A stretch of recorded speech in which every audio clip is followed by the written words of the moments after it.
зэвсэг төвчөө үүсэн байгуулагдсны 93 жилийн өдрийг эрүүл мэндийн яамнаас олон эмнэлгийн байгууллагуудаас эрэгтэйчүүдийн эрүүл мэндийг дэмжих өдөр болгон 2 дахь жилдээ тэмдэглэж байна. Энэ ажлын хүрээнд улсын 2 дугаар төв эмнэлгээс өнөөдөр эрэгтэйчүүдийг үн төлбөргүй үзэж оншилж байгаамаа.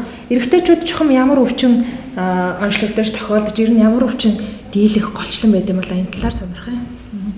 Өнөөдрийн байдлаар бид нар өглөө 8:20-аас эхлүүлээд өнөөдөр энэ эрчүүдийн хайрлын гэсэн аяны хүрээнд харьяал харгалцахгүйгээр бүх эрчүүдийг үзэж байна да. Хүссэн хүн болгон орж ирж эрчүүд мань үзүүлэх боломжтой. Тэгэхээр өнөөдөр би зүрх судасны кабинетэд зүрх судлалын чиглэлээр үзлэг хийгдээд байж байна. Бид нар шууд бичлэгээ хийгээд бүхний үзээд эмчилгээ зөвлөгөөг хийж өгöd гаргаж байна. Тэгэхээр өнөөдөр бол нэлээд эрчүүд мань бол идэвхтэй оролцож байна л да. Тэгэхээр ер нь зүрх судасны өвчин гэдэг бол Монголд нэлээд их өвчлөл өндөртэй нас оролтын үед ч гэсэн тэргүүлэх шалтгааны юм өвчин болоод байгаа. Тэгэхээр эрчүүд мань бол бас яг зүрх судасны өвчнөр бол эмэгтэйчүүдээс илүү өвчлөлд өртөх магадлал өндөртэй байдаг л да. Тэгэхээр тэр нь юутай холбоотой гэхээр эрчүүдийн мань нөгөө амьдралын хэв маягтай холбоотой нэгдүгээр тийм ээ. Хоёрдугаар нөгөө бие физиологийн онцлогтой холбоотой. Дээр нь удамшил нөлөөлдөг. Дээр нь эрчүүд мань нөгөө зүрх судасны өвчний эрсдэл хүчин зүйлүүд ихтэй. Ягаад гэвэл нөгөө тамхи татдаг гэдэг юм уу, арх хэргэлдэг ч гэдэг юм уу, нөгөө өөхтэй махаа иддэг ялангуяа манай Монгол эрчүүд тийм ээ.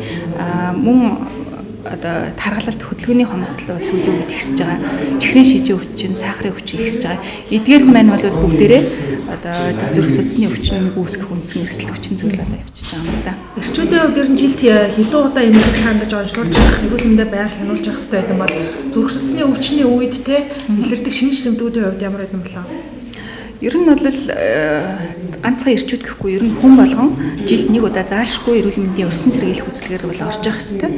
Хэрэг тухайн хүн ямар нэгэн өвчин эмгэгтэй байх юм бол заавал тэдийн хугацааг шаардахгүйгээр шаардлагатай тохиолдол бүртээ ирж үзүүлж хянуулж явах хэрэгтэй л доо.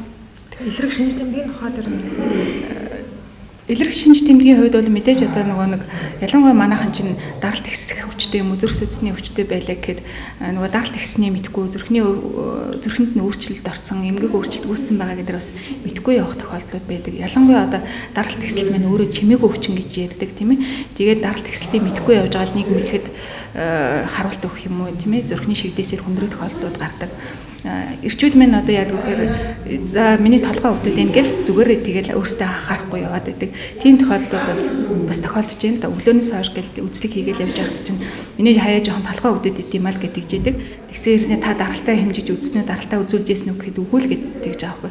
Гэтэл даралт нь 180 хүрчихсэн 200 хүрчихсэн тэрийг өөрөө анзаарахгүй мэдрэхгүй ч юм уу явж байгаа.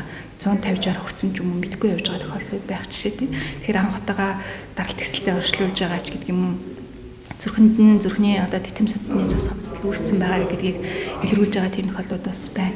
Тэгэхээр эрчүүд маань ер нь бол өөрсдөө хайрлаасаа тийм ээ ганцхан энэ өдөр биш өөрийнхөө эрүүл мэндийг зөвхөн одоо эмнэлгийн байгууллага тийм үү их нэртэй даатгачаад байх биш өөрсдийнхөө төлөө илүү идэвхтэй одоо эрүүл мэндийг хамгаалаасаа л гэж хүсэж байна л да.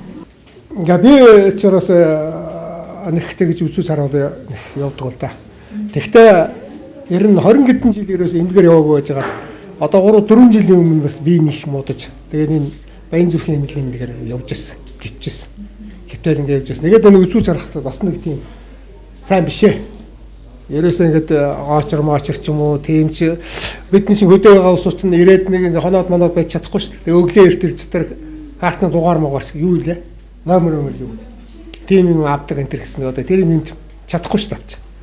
Тэгэхээр зэрэг л хүн ихтэй